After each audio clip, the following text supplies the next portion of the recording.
Bit more work on the building. Excuse me.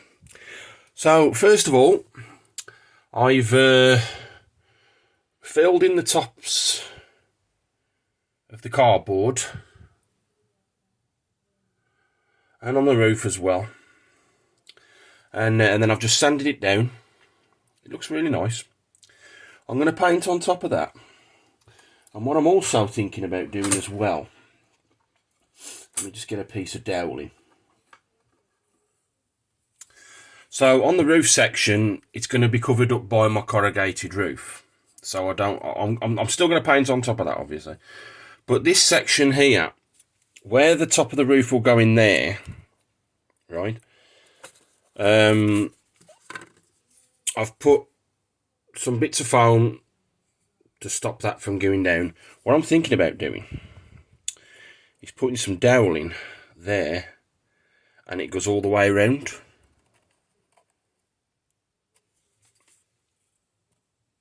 Like that. And then I'm going to have some bits and bobs on top of the roof, like a hatch, maybe, and an air conditioning unit as well, which I've ordered 3D printed. I'm waiting for them to arrive.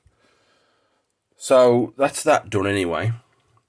My roof is just a piece of corrugated card that I've measured. Just push that back a bit. There we go. That I've measured to go on the top there. And it will sit down like that. And I've got a bit of overhang, which I'll probably trim anyway. And that's what's going to be my roof. Now, the card, I picked it up from Hobbycraft. A pack of 10 A4 corrugated card. Assorted colours, as you can see. You got blues, you got yellows, reds, greens. Those are my offcuts for the for that. I think this cost about £1.52 quid from Hobbycraft, and you get 10 sheets.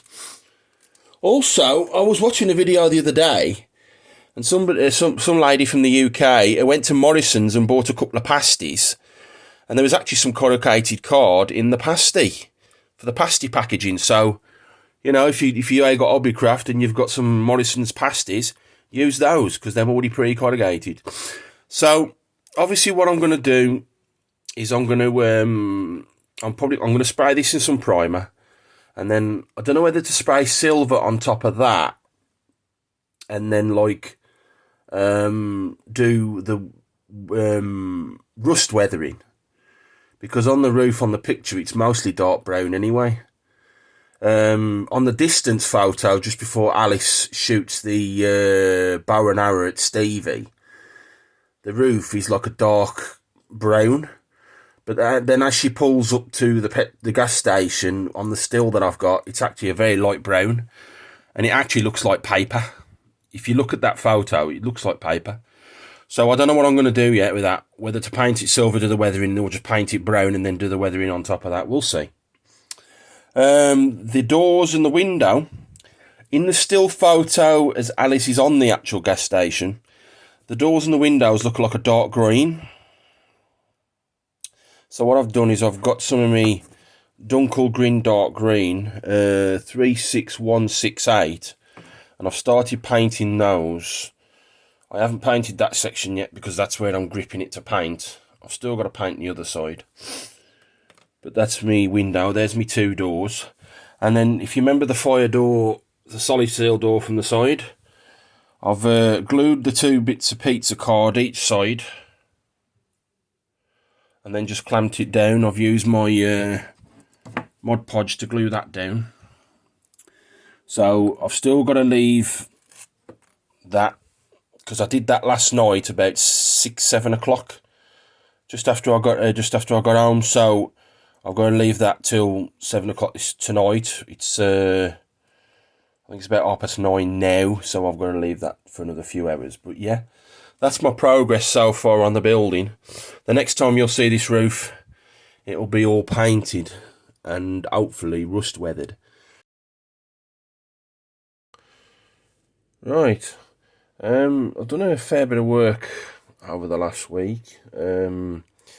So the first thing I've done is I've painted my building in the sand colour.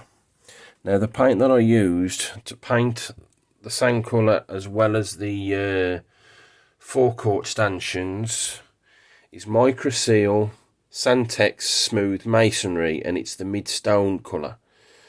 I actually used this to paint my wishing well statue a couple of years ago, and I've used it on my other statues as well, mainly on the base that they've been standing on, but it's you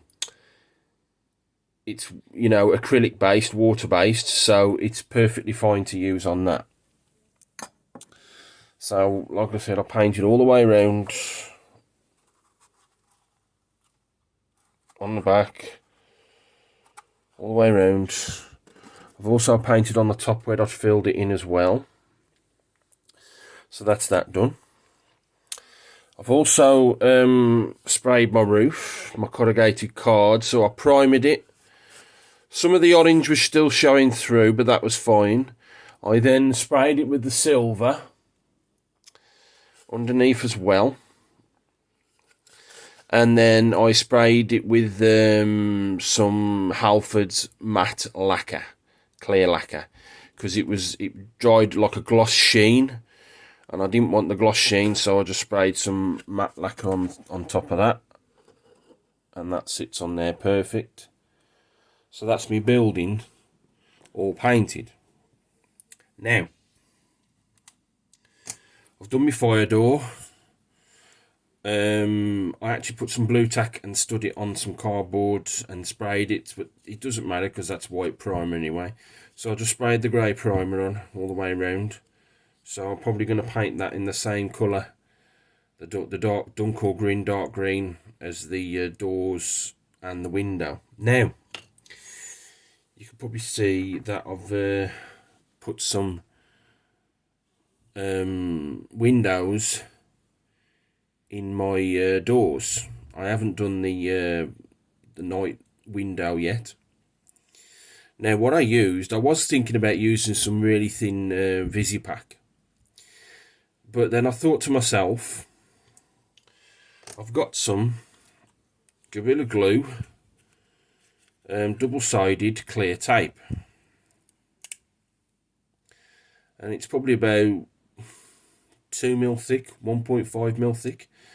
What I did is I had some of this spare left over. I'd forgot I'd got it. I used this to put some plastic lagging up in the living room. I had to, because it's double-sided, so you can actually pull there's like a tape that you can pull off there, like the backing clear paper as it were, and I actually used that to put some lagging up, and I forgot about it, that I got it.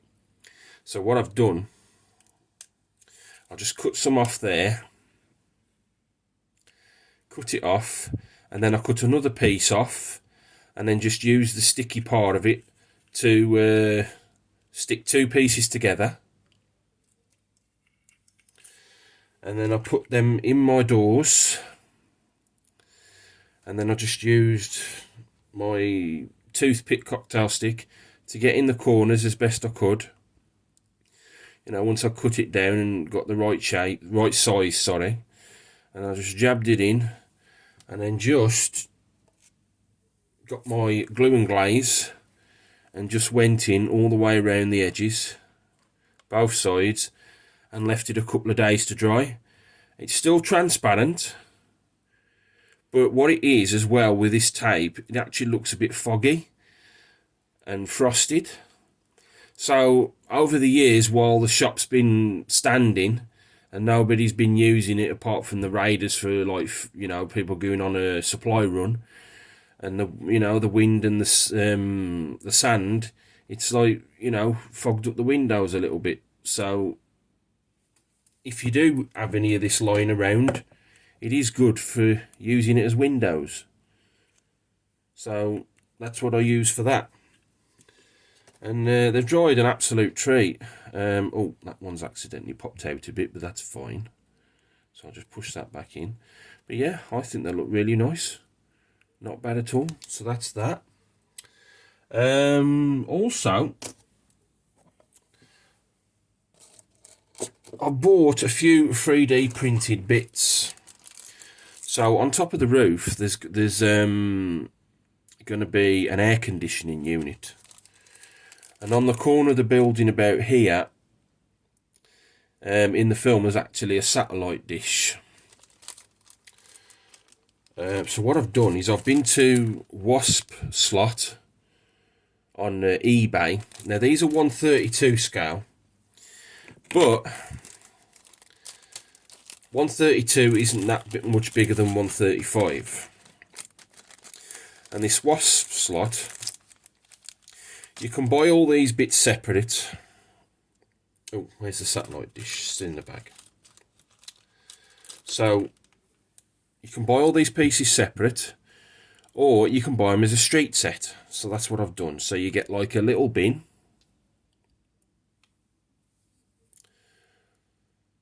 Like a waste bin.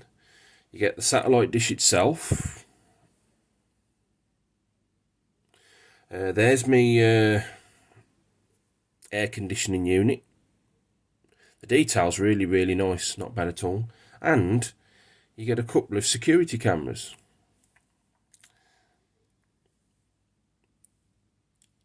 And I got all this for £5 and £1.50 postage. That's £6.50. So have a look on eBay at Wasp Slot. That's not bad for £6.50. Also, let me just put those down.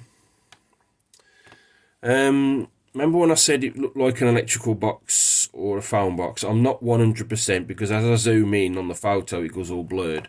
So I'm not going to be putting those on there. So what I've done is I went on, I can't remember who I bought these off, but what I'll do is I'll put the link to all these 3D parts below when I upload it to YouTube. I've bought myself a 135 scale dumpster. So you get, it's all loose, you get the lid, you get the dumpster itself, it's really well detailed, and inside here